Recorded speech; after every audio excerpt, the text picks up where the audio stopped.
नाज़रीन आदाब, मैं आप सभी का खैर मकदम करती हूँ आपके अपने चैनल जहाने मन में। आजकल हम प्रेजेंट कर रहे हैं एक पन्ना ये वो प्रोग्राम है जिसमें हम दिखाते हैं किसी न किसी अचीवर को। और आजकल हम आपके सामने पेश कर रहे हैं मोहतरमा शादाब कमर साहबा को, जो एक फ़आल प्रिंसिपल है, जो एक सोशल वर्कर है और जिनकी ज़िंदगी जिद्दोजहद से भरी हुई है। तो आइए आज हम जानते हैं मज़ीद उनकी ज़िंदगी के हालात।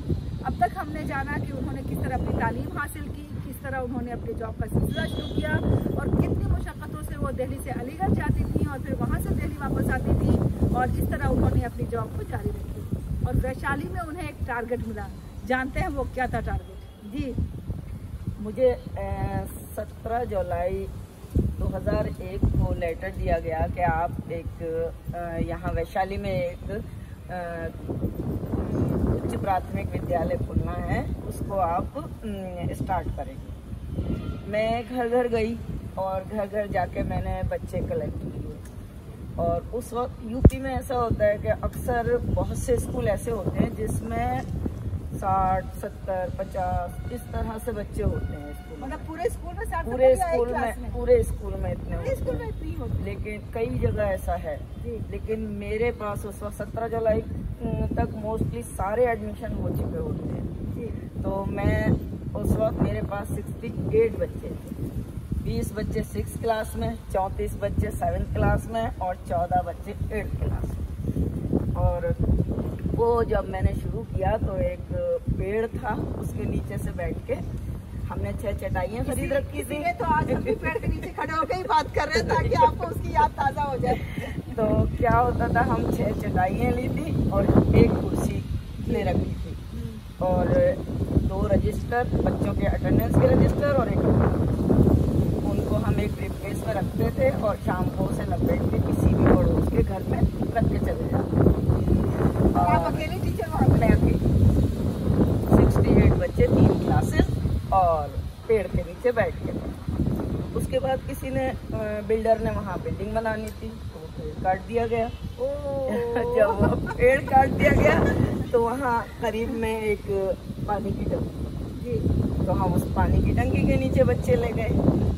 वहाँ हम पानी की टंकी के नीचे बच्चे पढ़ाते रहे। उसके बाद 2002 में बिल्डिंग तैयार होने लगी माशाअल्लाह। और फिर स्कूल की बिल्डिंग बनी, तब हम स्कूल में शिफ्ट हुए। और मेरा ये था कि मतलब मुझे अपने स्कूल को जो है एक पब्लिक स्कूल की तरह बनाना। तो मैंने उस वक्त मेरे पास बच्चे 150 से ज़्यादा हो चुके थे और मैंने बच्चों के लिए मेज़ कुर्सी अपनी पॉकेट से बनवाई बच्चों के लिए।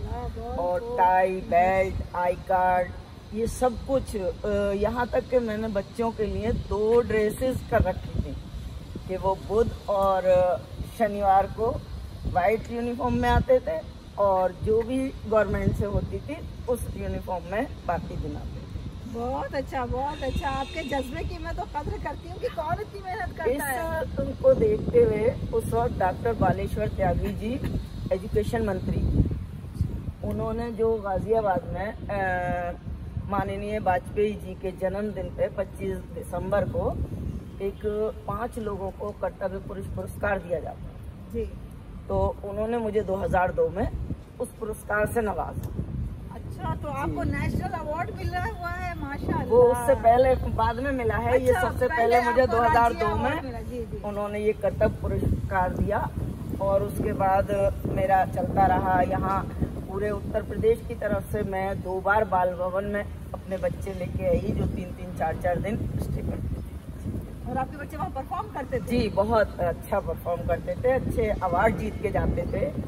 और उसके बाद से ये सिलसिला बराबर पूरे गाजियाबाद में जहाँ भी कहीं कोई प्रोग्राम होता था, सिटी फॉरेस्ट में, फ्लावर शो में या कोई मतलब रामलीला ग्राउंड में कहीं भी होता था तो सांस्कृतिक प्रोग्राम के बच्चे वैशाली के ही जाया करते थे और वहाँ से अवार्ड लेके आते थे। ऑल ओवर चैंपियनशिप भी मेरे बच्चे स्काउट में उसमें रहे।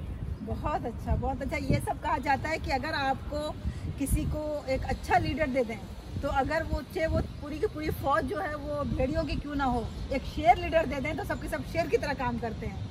और अगर शेर की पूरी भीड़ देते किसी एक भेड़िए को, किसी एक शीप को, तो फिर सबको वो ऐसे ही वही बना देते हैं जी। बिल्कुल। तो इसलिए जो आपकी बहादुरी है, आपने जितनी मेहनत के साथ, मुशक्कत के साथ, बहादुरी के साथ, हिम्मत के साथ अपनी पूरी टीम को आगे बढ़ाया है, वाकई ये काबिल तारीफ़ है।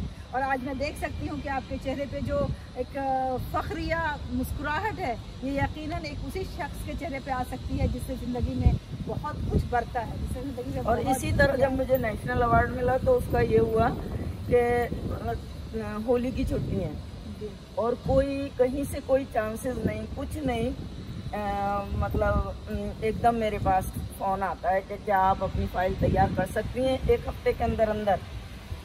जो बहुत मुश्किल था, लेकिन मेरे बेटे ने फ़ौरन कहने लगा कोई नहीं, मैं कोशिश करता हूँ, और उसने करी और मेरी फ़ाइल जमा हुई। मैं जब वहाँ इंटरव्यू को गई रमज़ान शरीफ में लखनऊ, तो मैंने देखा कि वहाँ लोग 5-5 साल से फ़ाइलें भर रहे हैं और बैठे हुए हैं इंटरव्यू में।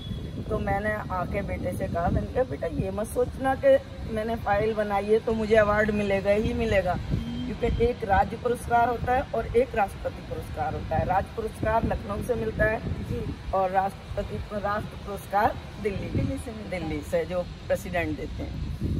तो इत्तेफाक की बात के अगस्त में शाम को मेरे पास फ़ोन आता है, मेल आता है कि वो आपको नेशनल अवार्ड के लिए सेलेक्ट किया। कांग्रेचुलेशंस, बहुत बहुत मुबारक हो, ये बहुत बड़ा एजाज़ है। हाँ। एजुकेशन के फील्ड में कहा जाए तो सबसे बड़ा इनाम यही है जो किसी टीचर को उसका मैं खुद भी अपने आप को, मुझे यकीन नहीं आता कई बार कि ऐसा कैसे हुआ है, मुझे खुद यकीन नहीं आता। लेकिन आपकी हिम्मत है, देखिए दुनिया कद्र करती है। ये अल्लाह का बहुत बड़ा शुक्र है, मैं बता नहीं सकती किस तरह से मैं शुक्र अदा।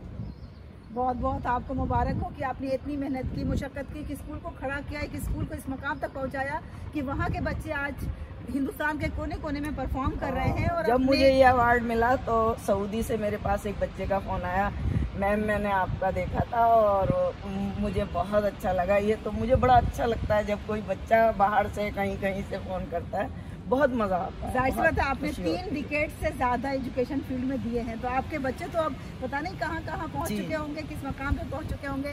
तो नाजरीन, ये है शादाब साहिबा जो नेशनल अवार्ड भी पा चुकी हैं, जो स्टेट अवार्ड भी पा चुकी हैं, उन्हें कितने अवार्ड्स उन्हें मिल चुके हैं, लेकिन फिर भी आप देख सकते हैं कि कितनी सादगी के साथ, सादालोही के साथ ये कहती हैं कि मुझे तो अभी भी यकीन नहीं आता कि मुझे अवार्ड कैसे मिल गया। जाहिर सी बात है, जो लोग कहते हैं कि action speaks louder than words, जो लोग काम करने वाले होते हैं वो ज़्यादा बातों में नहीं बल्कि काम में विश्वास रखते हैं, और यही है मानना शादाब साहिबा का। तो इनसे हम मज़ीद और मालूम करेंगे इनके एजाज़ात के बारे में और इनकी मशगूलियात के बारे में, लेकिन आज के लिए बस इतना ही। इंशाल्लाह आपसे फिर मुलाकात होगी, तब तक आप देखते रहें जहान-ए-मन। अपना ख्याल रखें, अल्लाह हाफ़िज़।